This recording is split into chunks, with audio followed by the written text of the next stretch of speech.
3. Yummy like a gummy bear.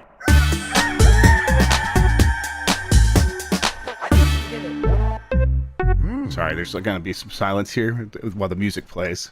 They can hear us now, though. Hello, everybody. It's the internet. You're busy. Let's do this. Let's do this for January 22nd, 2025. Sorry, I'm all discombobulated. I meant to start the show 2 seconds later than I did. I hit the wrong button. It's my first podcast, Alyssa. For the next hour or so, let me help you sort through the world of gaming on Game Mess Mornings Live with me, Jeff Grubb. Today, it's Microsoft's turn to take the spotlight, and it might have some surprises during its Developer Direct tomorrow. And is the Switch 2 more powerful than that Mario Kart tease suggests? But first, please join me in welcoming today's co-host to Game Mess Mornings. It's Alyssa Mercante, everybody. Alyssa, how are you doing? I'm so good. How are you? I'm fantastic. I'm happy to see you. Glad to see you doing well. Ready to talk about some video games? But yeah, first, how you been? You know, last night was the New York Game Awards, which is great because it helps support the nonprofit, the New York Video Game Critics Circle, which is great because we mentor underserved and unhoused youth in New York City and help them learn more about writing in video games, be it narrative or journalism. And yeah, these kids they're incredible to work with, and it's really fulfilling. And yeah, the New York Game Awards is like the chiller, cooler, version. Obviously, it's New York, baby. So it's just cool. It's cool to be there, and like, Todd Howard was there, Troy Baker was there, a couple cool. Sam Lake was honored. So it was a really cool thing, and for just purely a good cause, which doesn't happen enough in this industry. So it was very nice, and yeah, everyone dressed really nice. So thanks, guys. Good. I'm glad they knew you would be looking. They knew. Yeah, I saw some pictures of it. I think GameSpot might have streamed something from it last night. I don't know. Someone co-streams it. I forget which outlet, but yeah, there is a co-stream. I thought I saw GameSpot doing that, so shout outs to them. Yeah, but I saw some images. It looked really nice. It looked like everyone was having a really good time. So lovely. Yeah, it's nice to hear. How you been otherwise? How is or are video games treating you? Well, I have a lot of free time on my hands right now, Jeff, Yeah. in between employment, like so many of us in this industry are. And I've done virtually nothing but play Balatro and Marvel Rivals. Oh, okay, so you're spinning it well then. All right. Yeah, clearly. Balatro is becoming a problem, though, because it's like the one more gaming me into being up too late or late to do everything or not getting out of bed. But it is just, I see people play it on the train, and we kind of have this like, yeah. I definitely pulled the trick on myself where it is, I did this with euchre. I don't know why I need to bring that up, but where it's like, I need to stop going to my friend's house and playing euchre all the time. Like, just think about it. Like, there is one right way to play this game. So really, I've already solved it. I can just move on. And I tell myself I've done that with Balatro, where it's like, it's all just come down to luck. Now I need to just get the right cards, but I know the right moves if I had the right cards, which is a total bullshit thing to say. But it's like, that is mostly how I've broken it, and then like pretending that I've solved this game and can just move on from it. Oh, that's smart. See, I think that I'm watching my partner kind of do like now I'm going for the gold chip difficulty on this deck. And then he's doing all these weird challenges where like jokers disappear and some don't. And I'm like, I'm just trying to get all the decks still. We're at a different speed doing this game in my house. Yeah, it's but yeah, I mean, that is going to be a game I just go back to forever. It's too fun, too easy. I flew to Quebec City for Assassin's Creed last week, and those flights are short from New York. But I realized that I did nothing but play Balatro.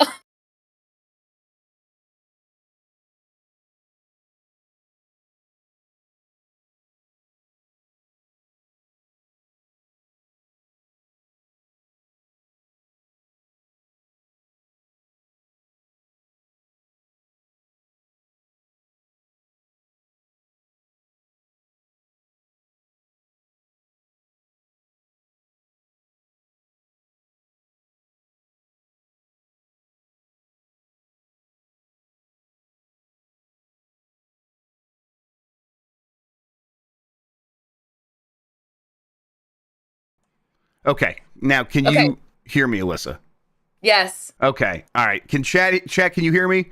Now it's the Goxler started acting up again, where I can't touch it or it will disconnect. I had fixed that, and now it is a problem again. So that's a real shame. I said it's because I mentioned Ubisoft and they nuked the stream because they don't want me to break embargo. Yeah, I mean, Yves is everywhere. He's in the walls for sure. All right, well, let's get the show back on the road and explain what we do here. Most weekdays, I, Jeff Grubb, will help piece your gaming life back together. That includes breaking news and maybe even some of our own original reporting. For all these topics, I'll get the input of a bona fide expert who will make me look smart. If you are watching live on Twitch, welcome. You can always listen to the show later on podcast feeds by searching for Game Mess Mornings or find the RSS on giantbomb.com. You can also catch the show later with chapters and timestamps on YouTube. Hello, YouTube. All right, we have a lot to get into, so let's start the morning mess with Microsoft has a couple of surprises in store for tomorrow's Xbox Developer Direct, according to rumor. This is from Jonas Mackey at Game Reactor. As you may know, there's a dedicated Xbox event tomorrow where Microsoft has promised to show off Doom: The Dark Ages, South of Midnight, and Claire Obscure Expedition 33, as well as a secret game from a secret studio. However, we've already reported that it seems that the Xbox team has additional surprises in store for the event, which apparently could be bigger than it sounds. The source at the time was Jez Corden, editor of Windows Central, and a person with proven insight into Microsoft. Now, another very credible source is joining the chorus, namely Insider Gaming. They write that a few other surprises will be announced during the event or in the coming days. Rumors have been swirling about the secret game with guesses like a comeback for Echo the Dolphin, Final Fantasy VII Remake for Xbox, and a new Ninja Gaiden, but there has also been talk of a remaster or remake of The Elder Scrolls IV Oblivion. Other educated guesses include new games for Game Pass and a surprise launch. It was during this event that Hi-Fi Rush was stealth released 2 years ago. This is happening tomorrow, Alyssa. We could guess any which way, but it does seem like they are setting expectations low for this announcement event, and they probably will come in with a little bit more fire than they are, sort of suggesting. You think we're going to kind of get a kickoff here where there's a bunch of games that are pretty exciting from both like Microsoft and Sony? Because Sony certainly is going to have an event here pretty soon as well. What do you think? Yeah, I mean, I think we kind of have to have that. I think also the managing expectations thing is probably clever. Like how many times have we gotten gassed up for a direct of any sort and just been let down? So I think repeatedly. I think every game company now is like definitely tempering expectations, probably over tempering them so that we can be pleasantly surprised. But I think Xbox needs a big developer direct here. I think, the way that it's been shifting itself from like, we're not a publisher as much as we're like a whole cloud-based thing where you can play your game anywhere and it doesn't really matter. This is an Xbox and that's an Xbox and we don't care about selling the console, but you could just play this with Game Pass and it's cool. That stuff is like hitting really strange. And, a lot of people are pointing out that, like, where is the marketing for something like Avowed? It's just been a really weirdly quiet, like, 6 to 8 months for Xbox, even a year, I would say. So I think it's got to be bigger than they're going to let it up. Like, they're going to make it seem at first. I think it has to be, because Xbox has just felt like it's in this weird identity crisis. And I think getting back to publishing really good games from both their in-house studios and elsewhere is huge. Yeah, and I think it's you're right. You kind of come in with the feint, and then you surprise people. That's always a good move. It's classic. It works, and you're just right about the timing. Yes, they are coming off of Indiana Jones. That is clearly has been a success critically and with fans. Seems to be doing pretty well commercially as well. It's there's some momentum there. But that was the one time it wasn't a false start with one of these releases recently, where they released one of their big games, and the past couple years before that, it was like maybe not a misstep, but not the step that Xbox was looking for. Indiana Jones does seem to mostly be that, and now you got to carry it forward because you can't kind of go back to that law. You can't go back to miss after miss.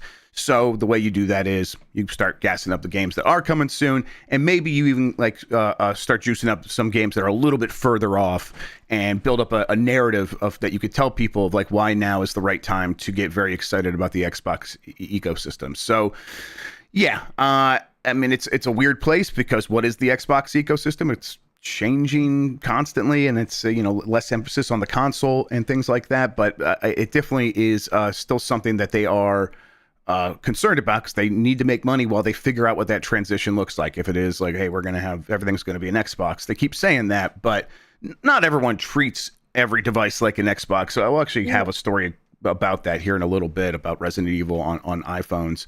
And so it's like, yeah, they need to keep like this traditional audience pretty happy and spending as much money as possible. And that means some cool games. And, you know, Doom, the Dark Ages is going to be something that's going to be a real crowd pleaser. And if they do have like Elder Scrolls 4 Oblivion remake ready to go, people will eat that up. It's like, okay. And then, okay, is this South of Midnight? Is this going to hit? I hope so. It looks very interesting. If some of these games can kind of come, you know, make a statement, and then they can build up a long-term timeline of games starting with this event, I think people will actually begin changing what they think about Xbox, which has been a long time coming and something they've sort of missed the boat on accomplishing several times now, right?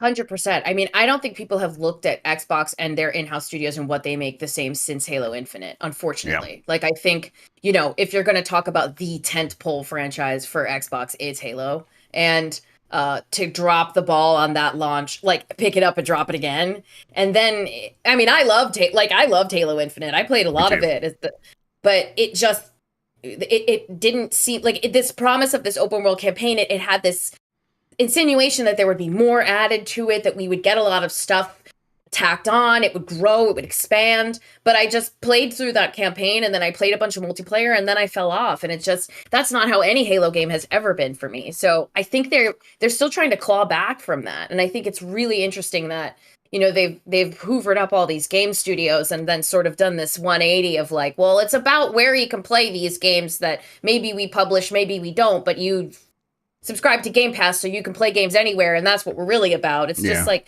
what about the games? Like, show us some really, really cool games, and yeah, I think bring that goodwill back. I mean, it's a hard fight to bring back goodwill in this industry, but I think a strong showing tomorrow would definitely do it. Yeah, I think at the end of the day, if you're putting out interesting games that people want to play, usually they'll just like go buy those things. They'll just go do that. Yeah. You know, there's definitely times where there's such headwinds, like what is happening with Ubisoft right now, where it's like, you know, the game's mediocre to good. And it's like, yeah, but it's Ubisoft. Get that out of my face. Like that clearly does happen.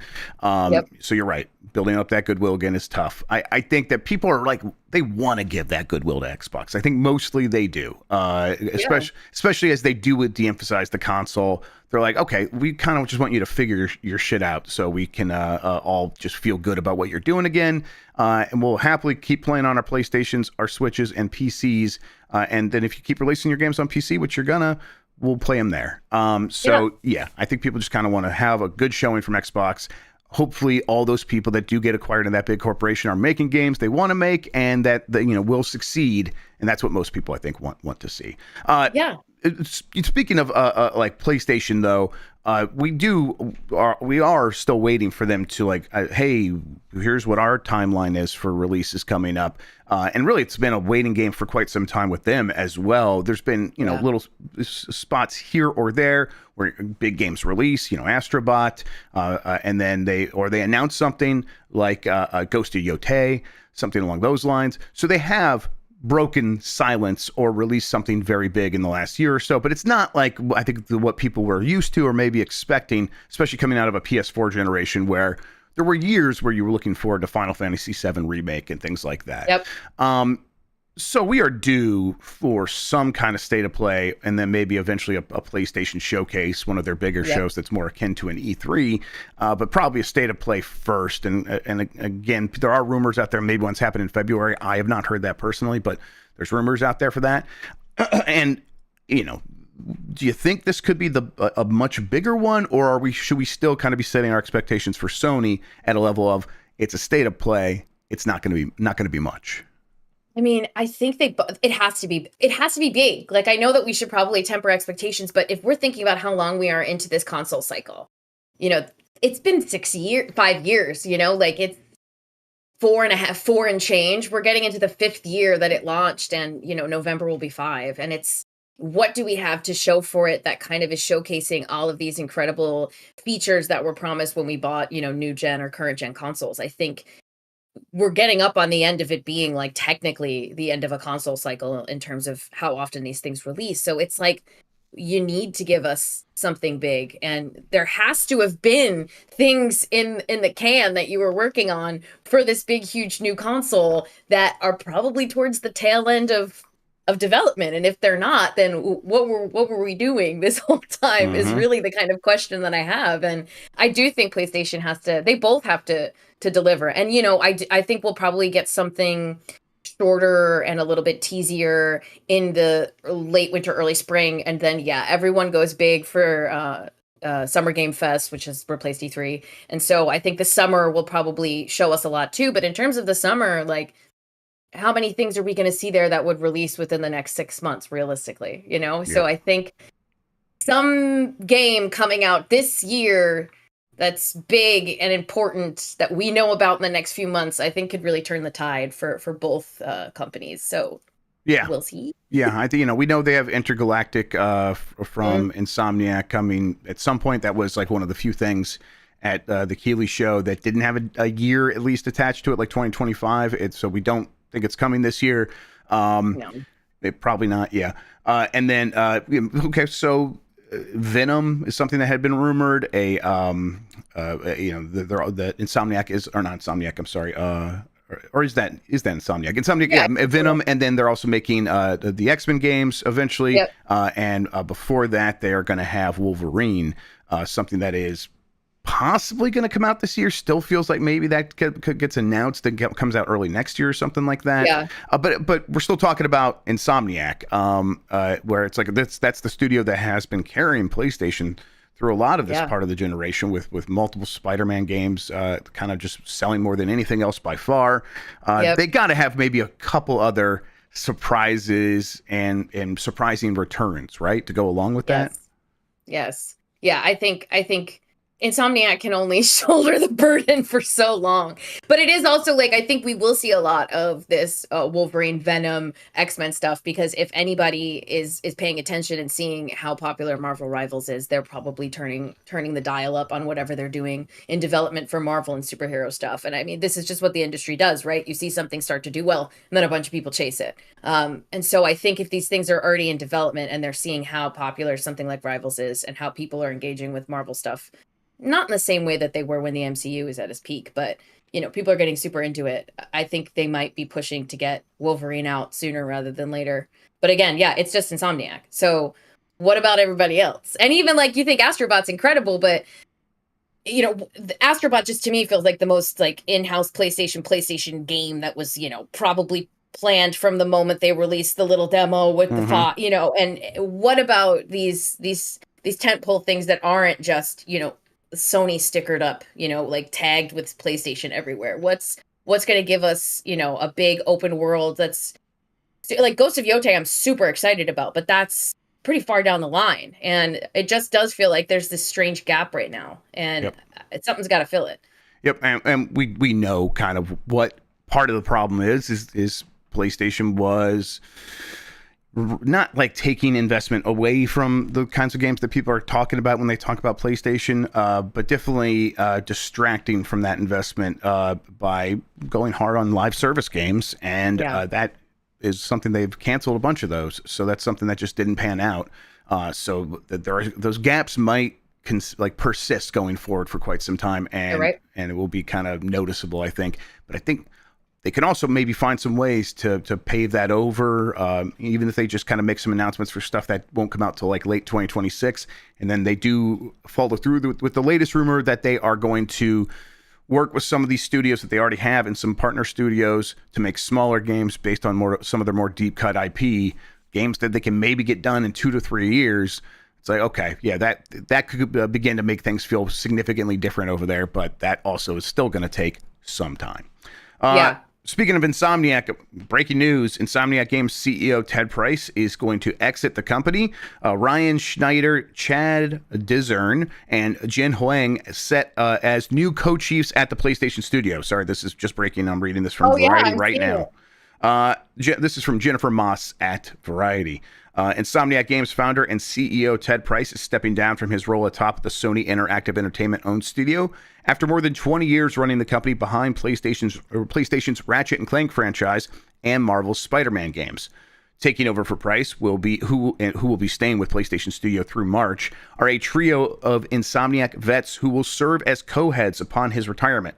and that's Ryan Schneider, Chad Dezern, and Jen Huang.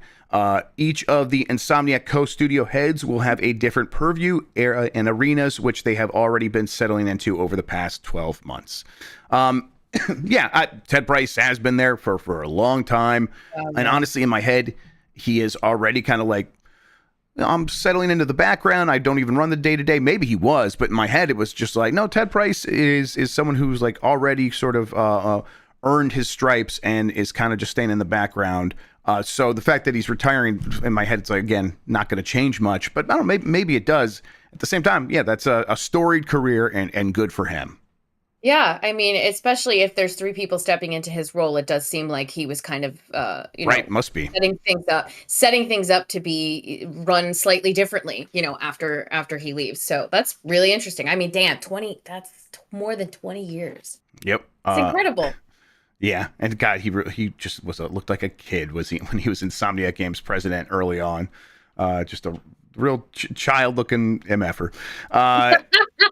And he still looks very youthful. He does look very youthful. I would regret if this got brought up and we didn't have a chance to mention that Insomniac Games music video that he made about the developers that work there. I think I have. Let's see here. Okay, yeah, I can count on Dan Reichert to post it onto Blue Sky.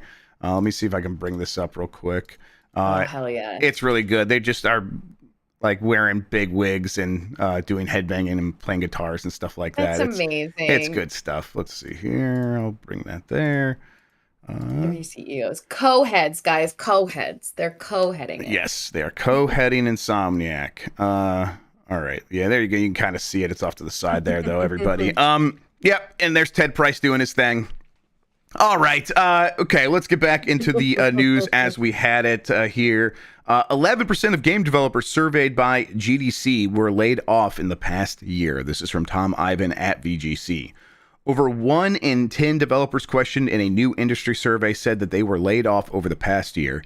GDC's latest annual State of the Games Industry Survey, which asked over 3,000 game developers across indie and AAA studios questions about their work, was published on Tuesday. About 11% of respondents reported being laid off in the past 12 months, which was up from 7% in last year's survey.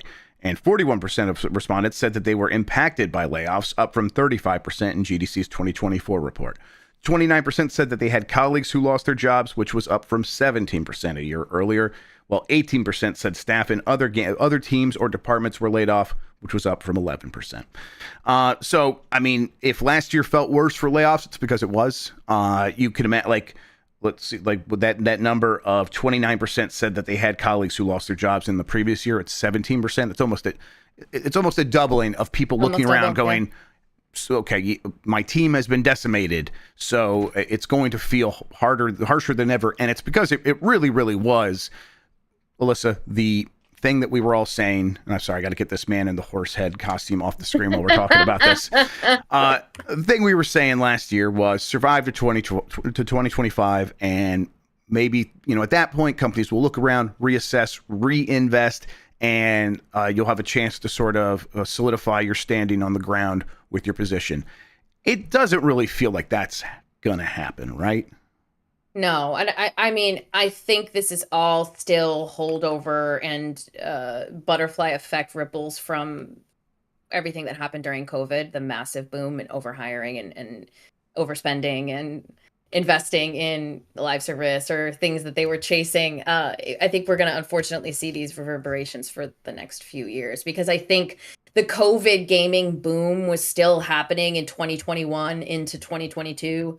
And I think that fall off, only started affecting those companies into 2022 and 2023. And then you get the layoffs. And so I think, and now, whole new regime in order here in the US, and there's conversations and rumors that if there's tariffs getting put on things coming from Mexico, that could affect physical game discs and the cost of them. And so there's a lot of stuff that could change in the next few months that could also affect this negatively. It's a bummer. There's no other way to put it, but it's a bummer.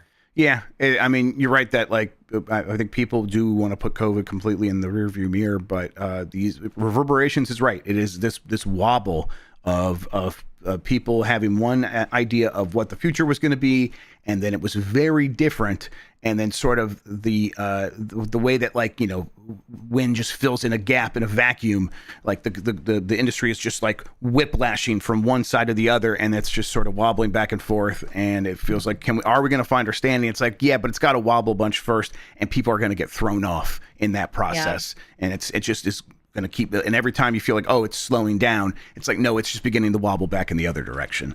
And you know, the reality is that even like going into the pandemic, we were still coming off of a decade of kind of shocking growth for the industry, and then the pandemic exacerbated that and really made a lot of these companies feel like, okay, yeah, we know it's not going to keep growing like the pandemic said it was, but it's going to continue the way it was coming out of the previous 10 years. That's just video games, baby.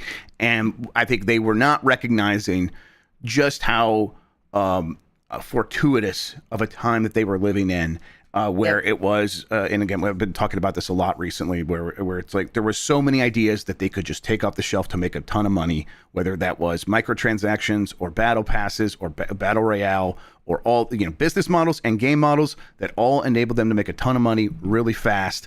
And, you know, there was room for new games to come in and use those ideas. And now it just feels like everything's saturated, and so they thought the line was just going to keep going up, and it just kind of flatlined a little bit. It didn't even go down. Spending is pretty much just in line with where it was, but boy, they thought it was going to go up way higher. So you're right. All those big investments, all those big bets looked real rough, and they are really rough right now. And so they're going to keep throwing people off the industry to try to save money. But you know, these companies are looking for growth, right, Alyssa? That is what they want. And how are they going to get growth without having enough people to make brand new games that have new ideas? They are kind of sealing their fate a little bit, right? Yeah, I think so. And I think, you know, before I even address that, I think it's incredibly frustrating, obviously, to see how many people are affected by this, and it's never the people who make those decisions. You look at these live service games and the people that worked on them. You know, the live service game, a game like Concord, that was a decision made up top to make that game, and then people made that game, and all of those people who worked on that game suffered when that game did not do well. And the person whose decision it was to make that game is probably still sitting in a corner office somewhere, you know, doing perfectly fine. Or they're sitting at an inauguration. Exactly. Yeah. So I think that's incredibly frustrating for people. But yeah, I think this is the thing that sucks, right? Because every studio head and the people who are actually making these big money decisions and are affecting people's livelihoods, they always want number to go up. Mm-hmm. And like you mentioned with live service microtransactions, not that I want to, you know, poo-poo on the difficulties of developing a game like that, but it is obviously a lot easier to take an existing model and apply it to a game, and boom, you know, money machine go brrr, like it's the story of Fortnite. Yep. Yeah, exactly. And I think a lot of studio heads have kind of unfortunately leaned on this idea that you can get things made cheaply, quickly, if you follow this model, and they don't necessarily want to invest the time and the energy into something a little bit more bespoke that might take more time, that might require a more robust team. You know, they kind of want this like skeleton crew. You know, I think of it as like Roblox too. You look at something like Roblox that makes a ton of money, and it's, you know, essentially child labor. It's a machine a machine to exploit. Yes, and and Roblox, it's kids, but the industry, it's the same thing, but just for adults. And how it's better, I guess. I don't know. Yeah, but that's what you can only hope, that there's more. You know, the AA games will fill that gap, will expand a little bit more to kind of. That's what we've always hoped. I think that we would have a robust sort of like several A24s of gaming that are just making these really cool, cheaper to make, really thoughtful, boundary pushing games. And I'm hoping that, you know, somebody up top will kind of wake up, have like an aha moment in their sleep, and realize that that's what gamers want too. Like they do want cool experiences. They do want to explore a new world. They don't necessarily need a 100-hour open world with, you know, 600 quest lines and 2,000, you know, NPCs that you can interact with and 14 million lines of dialogue. Like those numbers, like that's not what people care about. They care about a really cool experience. And I think if you look at how much it's blossomed, how much the cost of making a game has blossomed, and how little thought is put into what actually comes out from people all the way up top, it's incredibly frustrating. Because I would take a badass indie game over, you know, another a live service shooter. Yeah. Anything. And it's like at a certain point, like, what choice do we have anymore? It's like, that's just going to be a bunch of slop from these corporations now. And that's how people feel about Ubisoft games. They just think it's Ubi slop. And, I think what is happening is the rest of the industry is feeling more like Ubisoft than they're feeling more like cool, exciting indie games. For the most part, we're speaking broadly, but yeah, I mean, I just think it's rotten to the core, right? It's rotten to the core. We look at like the way capitalism works right now, where they are set out to make as much money as possible within the confines of the rules, and that's it. That is their guiding principle, and so they'll do everything within those rules to make as much money as possible. And we see what that leads to, like politically. It leads to 4 or 5 tech executives sitting next to each other at the inauguration, being like, we need to do this to make as much money as possible within the rules for the next 4 years. We have to do this. And so people need to understand, in 5 years, they're going to come back and be like, look, we just did what we had to do to make sure we can make as much money as possible so we can keep employing as many people as possible. We were trying to just navigate it. And it's like, okay, so you are a symptom of a system and you are just behaving as a symptom. So who do I talk to get this to change? Who do I speak to? It's not you. If you're just operating within the way you need to operate to make this whole system go around, who is your boss? And it's like, oh no, it's the whole system. It's rotten to the core. And that same sort of thinking is what is leading us to the kinds of games we're getting to today. I don't know if people feel like that is a leap I'm making. It's not. No, it's not a leap. It's so connected. And at the end of the day, this is like the stuff I've been joking for the last like 10 months that I've kind of felt like a girl in a horror movie that's on the other side of glass that can see someone getting killed, but they can't hear me. Like, I'm like, this is all connected. This is all connected. And it really is. Like, you can see like these studios making these decisions that are bad decisions. Because in my mind, it's like a monopoly man who someone tells him, did you hear video games make a lot of money? And this guy's like, what are these things? These kids will buy it. The parents will buy it for their kids. I can make millions. And they start, making these games and making these poor decisions for these games. Those people don't suffer when those games suffer. It's the lowest people on the ladder. And not only that, but the people who are angry at the perceived lack of quality of modern games, they get pointed to those people as well. So the people who have no protections, who have no job security, who don't have the ability to feel comfortable getting, streams of hate thrown at them, those are the people that get targeted. And that's exactly what's happening on the administration level too in politics. It's like there's a lot wrong with this country, and it has to do with the foundations that are set here that have to do with capitalism and all of this stuff. But we're going to blame immigrants. We're going to blame trans kids. And that's never the issue. The issue is that there's systems of power that put people untouchable all the way at the top. And until you actually turn around and point the finger at them, they're just going to keep making sure everyone's Spider-Man memeing each other. Yeah. So that they're not in trouble. And it sucks, but it is 100% connected. The games industry and politics. Unfortunately, they go hand in hand. There was more out of that GDC survey. This one comes from Imran Khan over at GamesBeat. Shout out to Imran. More developers are making VR software for Apple VisionOS than PlayStation VR2. In this year's GDC State of the Industry report, a massive and far-reaching survey of game developers across all disciplines within the industry. Respondents were asked to detail their current and near future plans for their software among differing platforms. This, of course, also includes virtual reality and augmented reality developers, who seem to largely be coalescing around MetaQuest and Steam VR as their primary landing zones for these technologies.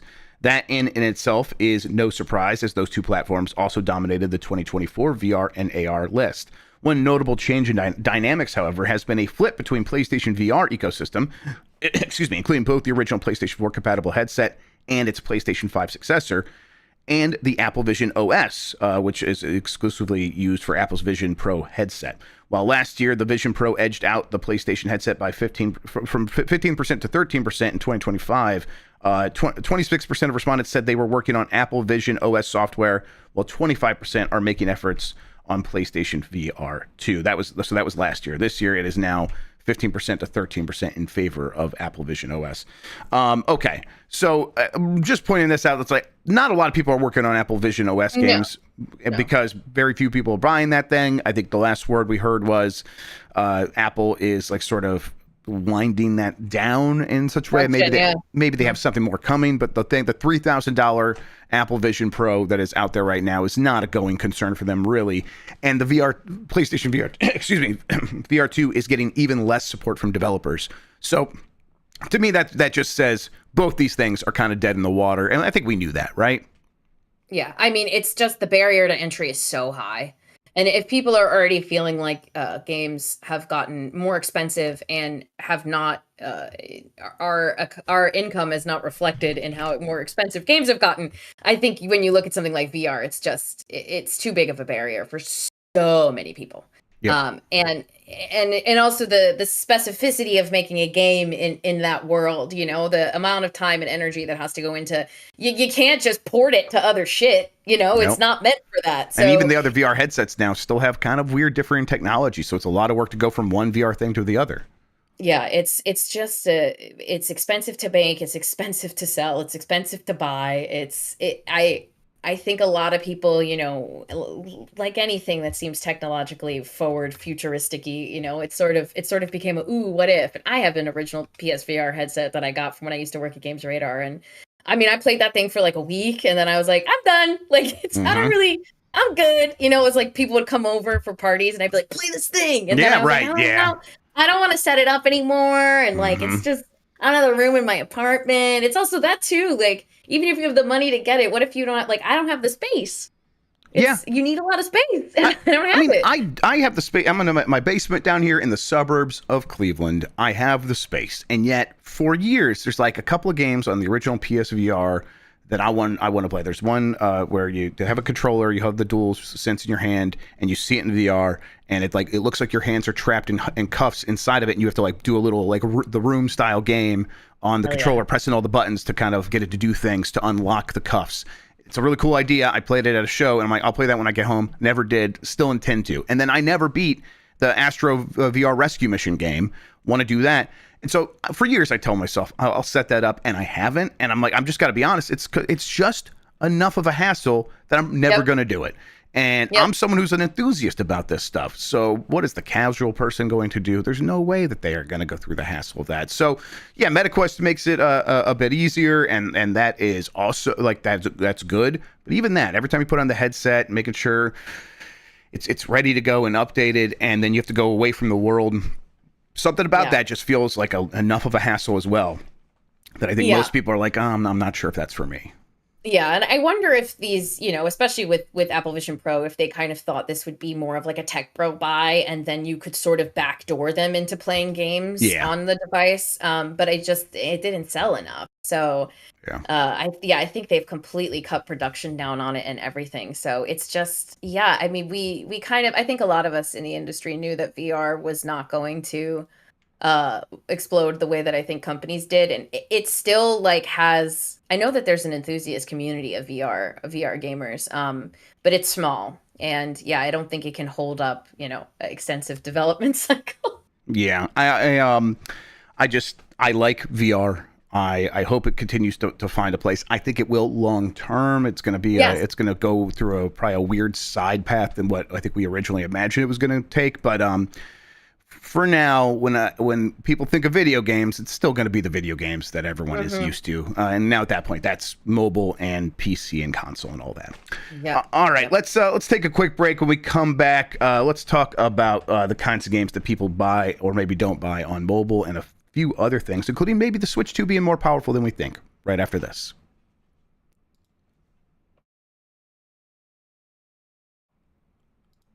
All right, we're right back into it. Let's do it. And as promised, Resident Evil 2 Remake has sold fewer than 10,000 copies on iOS, according to some estimates. This is from Chris Scullion at VGC. And if this story sounds familiar, we have talked about this before, I think with Resident Evil 4 and 7 and maybe 8. A bunch of Resident Evil games got ported to iOS. Now, they only work on...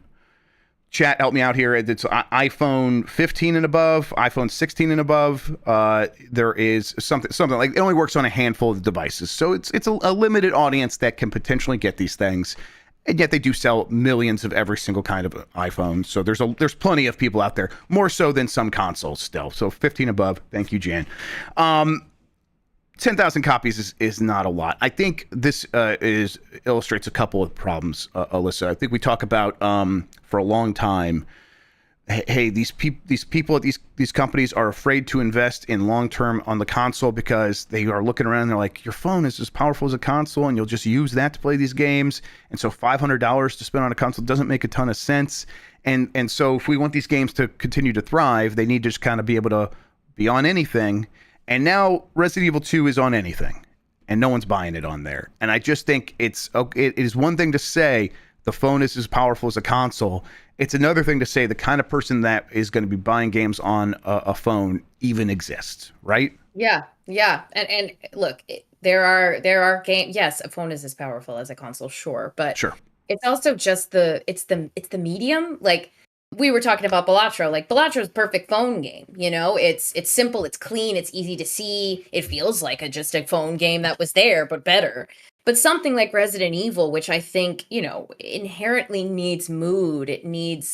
You need to be playing it like either in a place that's dark and gloomy or just like comfortable so that you can be scared. I don't know. I can't imagine any of the intention of a Resident Evil game translating well onto a phone in any way, shape, or form. And so I think it's also horror game enthusiasts are niche, and at least in terms of the way a company would look at a gamer consumer. And I think, yeah, assuming that they would be the kind of person who would spend money on a game for their phone when it exists elsewhere is strange, especially since, I mean, they discounted it heavily for the first like month it was out, right? And then it went up. So. Yeah, and then it was like $40 to buy a phone game. I don't know if you're going to get people spending that in microtransactions on a phone game, yep. But I don't think you're going to get someone buying a game full out like for $40. I mean, Super Mario Brothers Run, like that was $10, and that was, I think, was a notable failure because it's just like, even Mario, we don't want to buy that. Like we'll download the free thing that you're giving us here, we'll play it, and then when it asks us to spend money, goodbye. We could talk about all the reasons that people feel that way when they're using their phone. I think it goes back to speaking about the way that the capitalism the business fills in the gap that you provide for it. And on phone, it's like, hey, we are going to fill in this gap where it's like we see the path to making the most money possible is give them the game for free, try to charge money for microtransactions, find some whales, and then just go cash those checks for the next several years.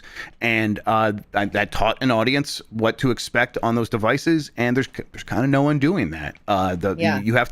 You have to build a culture around your consumer electronics devices, as stupid as that sounds, but you have to kind of convince people that spending their money and investing their time and their money on something is going to be worth it. So when you pick up a device, that feeling you have about like what you're expecting to get out of it in that moment is very important. So when you pick up a Switch and you're like, oh, I'm picking this up to play games, and they're real big games made by real developers, and I can imagine the companies, and I care about them and stuff like that. All of that creates an environment where people are willing to spend $50 to $70 on games, and the phone, just everything feels disposable. And yep. Who's to blame for that? Well, it's the corporations that created that environment in the first place, and they raced to that place. I mean, I'm remembering early smartphone games and the race to 99 cents, so you could be at the top of the charts. And then after that, it was like someone figured it out, free to play, and that was the whole story. And there's, again, no one doing that, right? No, and it's also just so strange because, like you're saying, filling in these gaps. But it's like, who do you think is who are you focusing on as a consumer for a mobile game, right? Are you focusing on someone that doesn't play video games, that now realizes they have a video game console in their pocket? And if that's the case, why would you think that like a big budget AAA, dense in every sense of the term, visually dense, story dense, a gameplay dense, why would you think anything like that would be a doorway for people who don't play video games regularly to start because they would play it on their phone? For me, and I'm not, I don't own a business. Nobody pays me big bucks to make bad decisions. For me, I would think that you would rather be doing this sort of twee, cozy game approach of putting all things that might feel at home on a Switch on mobile. rather than going for that the Hello big Kitty Island string of- Adventure game did very well on Apple Arcade. Exactly. Free, And you yeah, have the subscription, but exactly. still. Exactly. And listen, there are a lot of mobile gamers that are women, and obviously I don't believe in girl games versus boy games, but yes, there are women who prefer to play cozy games and stuff like that. And I think you should be focusing more on these bright, bold, more simple in every sense of the word games that are still full budget, full blown AAA games, but they translate better to me to mobile. It's such a strange thing because if you're focusing on someone who doesn't play video games normally, again, yeah, I can't imagine them being like, "Oh, I want to play Assassin's Creed Mirage. I've never heard of this before and I want to play it on my phone on the train." It's strange. It's a strange thing. And again, it's like you're saying, it just feels like somebody woke up, had an idea, and then they went, go with it, do it. And it's like, why? Yeah, and I'm sure that, I guess I'm not sure. I guess that Apple probably paid Capcom to do this. Just doesn't feel like Apple's style. Part of me is like, maybe Capcom just wanted to experiment, but they keep doing it over and over again. So part of me is like, this must have been just a multi-game deal someone at Apple just made happen. There's a ton of people working there, and this probably just accidentally happened at some point. Yeah, I think that we like the industry is going to keep changing. The way people come to games is going to keep changing. For a while there, we've known that, and we kept saying it's like, oh, if we want to keep getting games like Resident Evil, we need to put them on something like a phone, and that will mean we keep getting them. And it's like, God, I hope that's not the case. I hope there's some other answer there, because those people are just not going to buy those games, and rightfully so. They don't appeal to them. So I hope we continue to get Resident Evil games, because we keep buying them on console and PC, and that continues to be enough, but we'll see. Yeah. All right. Ninja 5.0 Nintendo Switch release date set for February. This is just an old Game Boy Advance game that I like quite a bit. It's from Konami. It was a really good action game. It kind of became a sleeper hit on the GBA, where a lot of people, like when you say, hey, what's a game most people haven't played on GBA that they should? This one always comes up. Well, apparently the physical version that was put out by, I think, Limited Run Games, that began to ship last month, so people got their hands on that.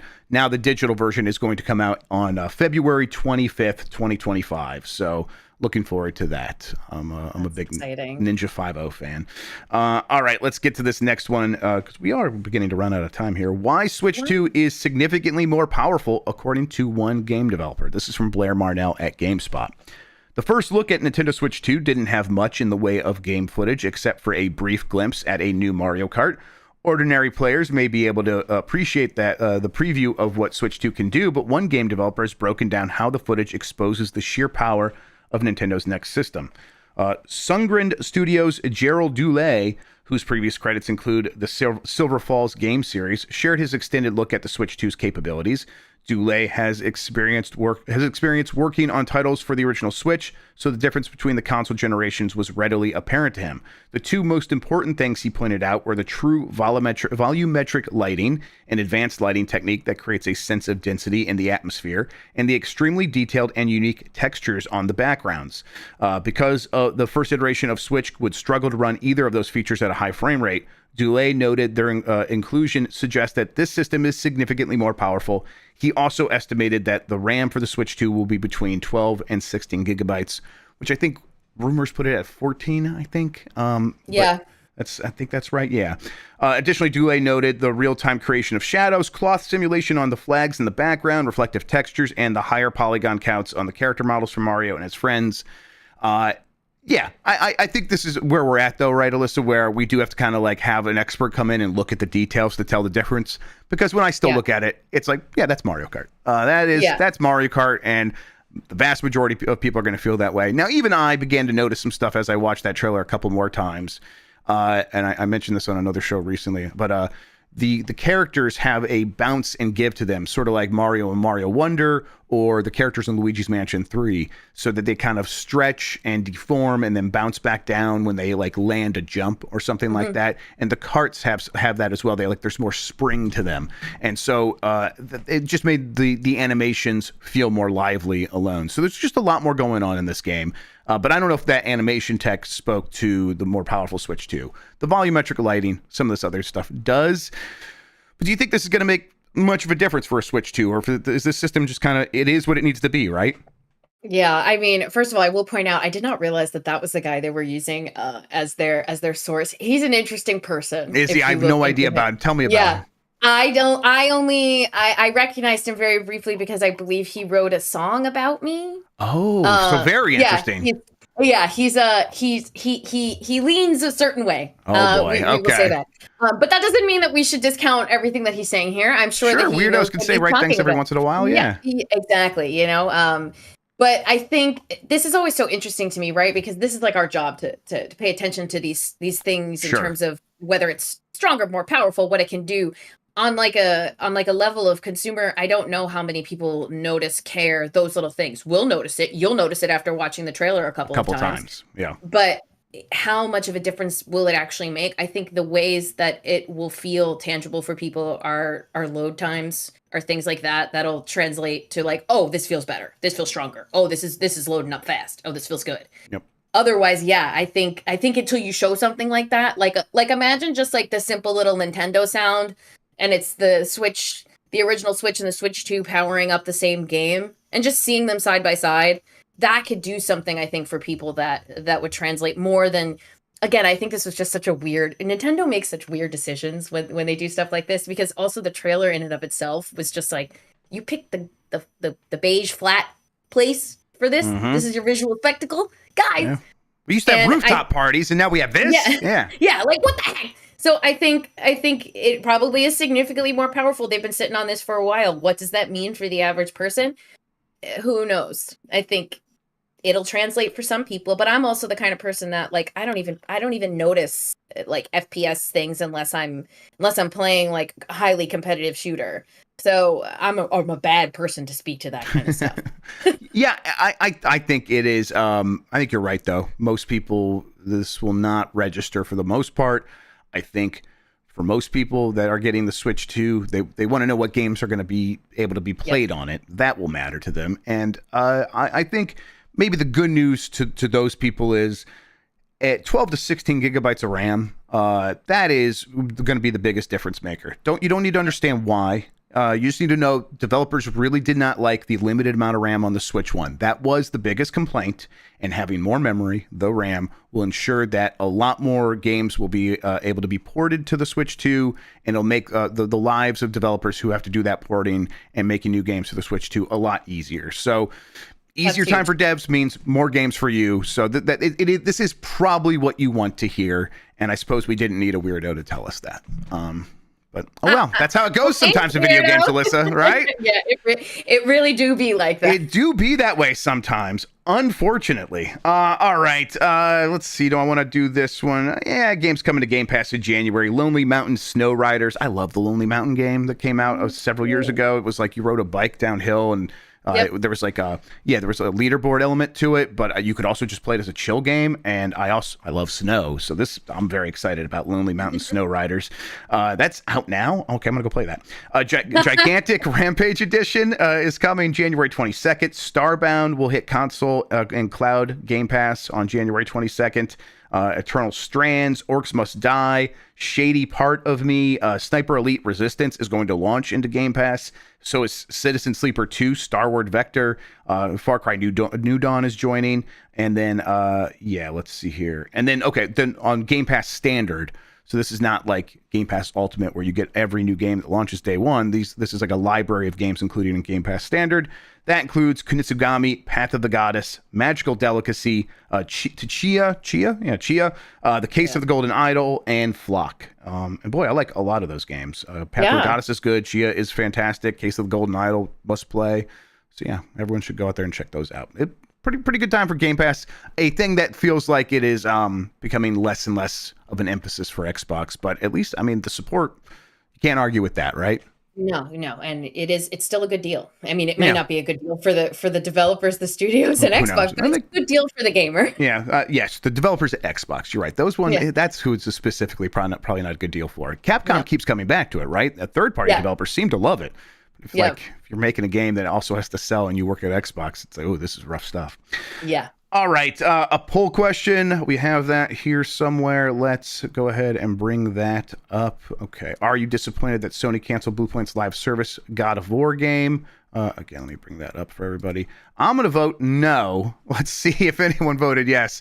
5% of people voted yes, that they are disappointed that Sony canceled Bluepoint's live service God of War game. I am disappointed for the people that had to spend all that time working on it.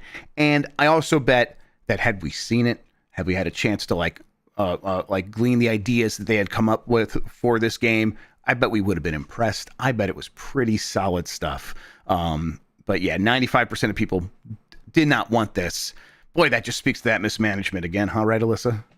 I mean, it's strange because I think if you had a bunch of people who actually were directly involved in the industry making these higher up decisions, I think a lot of people could have told you they'd be getting sick of live service games long before people started putting a lot of money into them. But, then something like Marvel Rivals happens and shuts me up. But that's a rarity. That is not the norm. And you have to consider Rivals being free to play, an established IP, and essentially just being an Overwatch killer as why it's so popular and how it's almost impossible to catch that lightning with anything else right now. So I get it. It just sucks for the people who were employed to work on this game. Yep. And there's going to be a gap now because everyone's turning around and going, shit, delete the live service stuff. And there's a lot of that. There was a lot of that in development. Yeah, and then it's like, okay, and now what do we pitch to the Sony executives next that they want to hear? And there's nothing. No one knows. And that's the scariest part. It's like, well, stop working on the thing we thought they wanted because they don't want it anymore. And so now what do we try to make that they do want? Oh boy, that's scary. And you're still gonna have people up top who are like, so after they buy the game, how do we get more money? Mm-hmm. And then being like, no, this is just it's a single player campaign. It's open and shut. It's gonna be great. And they're like, we can charge $100 for it to get played 3 days early. Is that good? You like that? You get a special skin. Yeah. You get a digital art book. You want a digital art book? I have a new poll question. We'll get to that here in a second. Before we do that, though. Alyssa Mercante, why don't you tell people where they can find you on the internet, what you have going on, any special messages you have for anybody? Let me know. So I'm Alyssa Mercante. I am at Alyssa_Merc on the Hell site X, which is actually Twitter. I'm on Blue Sky with my name, Alyssa Merc, and I am live streaming on Twitch, Alyssa Merc. I will be doing that right after this. Yeah. I like to do a little mix of game news and gaming, kind of trying to bridge the gap between games journalists and Twitch streamers and see what kind of world that is for us. It's an interesting one. But yeah, that's what I'm doing. I'm also on Patreon, Alyssa Mercante. And yeah, if anyone wants me to write anything cool, just hit me up. I'm freelancing. Awesome. Excellent. Everybody go make sure you give Alyssa some love. Thank you so much for doing the show. Let's see here. New poll question. Have you ever spent more than $10 to buy a game for your mobile device? Yes or no? We will discuss this on Game S Mornings here on Giant Bomb tomorrow. Speaking of Giant Bomb, later today, we will kick off the latest season yet again of Blight Club. Dan has already finished up Terminator. That was just 2 episodes. He finished that. He is now going on to Drake of, I think it's Drake of the 99 Dragons, which I think we're going to call Rykert of the 99 Dangans. We got to pick the stupidest name every time, so I think we succeeded this time. So we'll get that going here at the normal time, which I think is 3 p.m. Eastern, noon Pacific. You won't want to miss it, of course. This is a infamously bad game. It is a game that people really, really always bring up as one of the worst games of all time, and especially the Xbox version, which is what Dan will be starting with. If it breaks, if it stops working, which is a distinct possibility, we're giving him permission to restart it on PC. So he does have at least one outlet. We'll see how that goes. All right. It's going to be a good time. Listen, thank you so much for hanging out with me today and talking about video games. I really appreciate it. Thank you for having me. I always appreciate you. Of course. Anytime. We'll make it happen again. Thank you one more time. Thank you to everybody who was listening and watching. You were the best audience in gaming. Until next time, have a good one.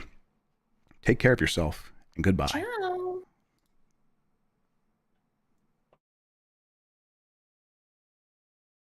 right, let me pull the plug on YouTube.